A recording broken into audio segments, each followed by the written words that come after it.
Oxford City have made a new signing. He is a midfielder and he has an absolutely awesome name. His name is Akin Arioba.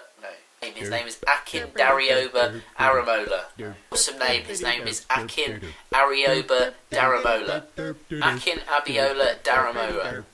Akin Abiola Daramova. Akin Arioba. I can't pronounce this guy's name. Bloody hell. This is ridiculous. His name is Akin Abiola Daramola. Akin Abiola Daramova. No. What the... Akin Abiola Daramola. Yes! Actually pronounced his name. Hello there, my name is Luke and welcome to another non-league news flash. This one is going to be a little bit different. Today it is Tuesday, not Friday, and I'm going to be recording the news as it happens throughout the week. The first couple of days of this week there hasn't really been much, but there has been one big transfer involving Eastbourne Borough and Dagenham and Redbridge, and it is Elliot Romain, Eastbourne star striker. He's scored 20 goals in the National League South this season and he has moved to Dagenham for an undisclosed fee. Jordan Richards has extended his loan at Alfreton from Hartlepool United until the end of the season. Tom Beer has extended his loan at Gateshead from AFC Wimbledon. And one of Lincoln City's star players, Alex Woodyard, he's a central midfielder. He signed a one-year contract extension for next season, and that's come as great news to Lincoln fans, as there's been some championship clubs watching him apparently. So it's now Wednesday morning, and last night there were some big games in non-league. So a big scoring game in the National League first.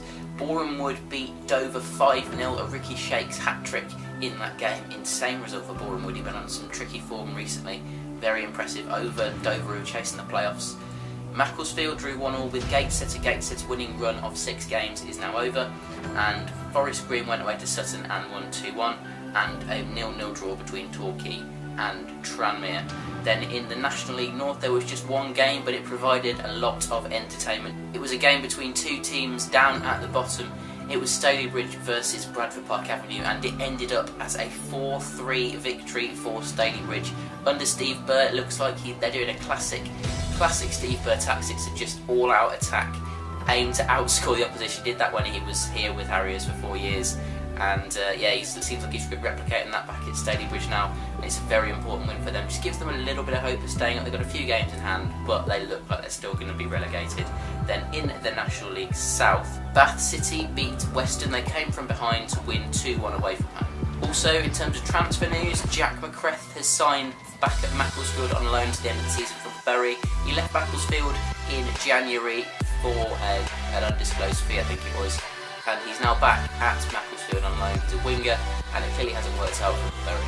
So today is Thursday, and there has been some transfers in the last 24 hours or so. Mason Bloomfield has re-signed for Dagenham and Redbridge. He's a young striker and rejoins on dual registration terms with 8th tier side Aveley. Also involving Dagenham and Redbridge, Jake Howells, their winger, has left and signed for Ebbsfleet United in the National League South on loan. New Margate manager Steve Watt has signed a contract for the 2017-18 season along with his assistant manager Steve Brown. A young defender named Fraser Horsfall has signed for Salford City on loan from Huddersfield Town until the end of the current season. AFC Fylde have re-signed young defender Josh Kay on loan from Barnsley in the Championship. He came through the youth system at AFC Fylde and left to sign for Barnsley at the start of the season. New Gainsborough Trinity manager Dave Frecklington has been in charge for 3 games now, and he is shaking up the squad in time for the run-in for the end of the season. He has signed Cecil Nyoni from Alfreton Town. Chip Talaka has extended his loan from Harrogate until the end of the season. He's brought in Greg Tempest on loan from Nuneaton Town. Also coming in a young defender named Chris Salt, and Boston United winger Callum Chippendale has also signed. So that's it for Thursday. Let's skip forward 24 hours to Friday.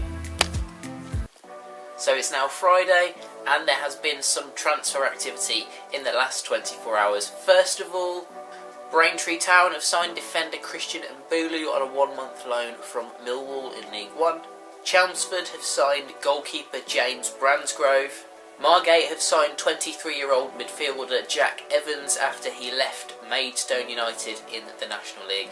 Aldershot Town have rejected 2 offers, one being from a Championship club for star prospect Idris Kanu. He's 17 years old and he is so highly rated. Southport have extended the loan of defender Robbie Cundy on loan until the end of the season from Oxford United. Maidstone United have brought in a striker from AFC Wimbledon. His name is George Oakley. He's coming on loan. Experienced midfielder Louis Briscoe has signed for Boston United on loan from Tamworth until the end of the season.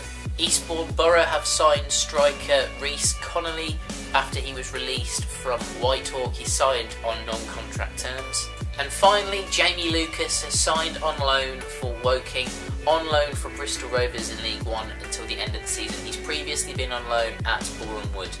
So just as I'm editing this video, there's been some really big news, probably the biggest news of the week announced, and it involves Barrow AFC, and they have to put forward plans within the next 3 weeks. They've got a deadline of 3 weeks to put forward plans that they can prove that they can increase the capacity of their Holker Street Stadium from 4,400 to 5,000. If they haven't got plans that they can prove they can do that, then they won't be allowed to compete in the playoffs at all, let alone get promotion. So it's really big for Barrow. They've got 3 weeks to put together some plans. They've got to do it really fast.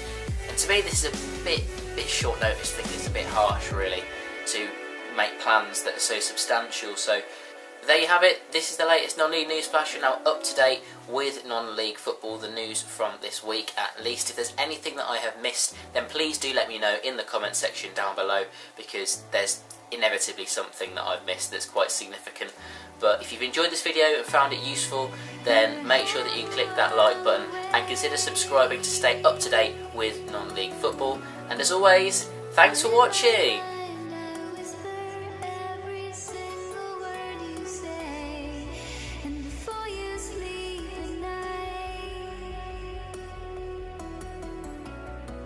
You pray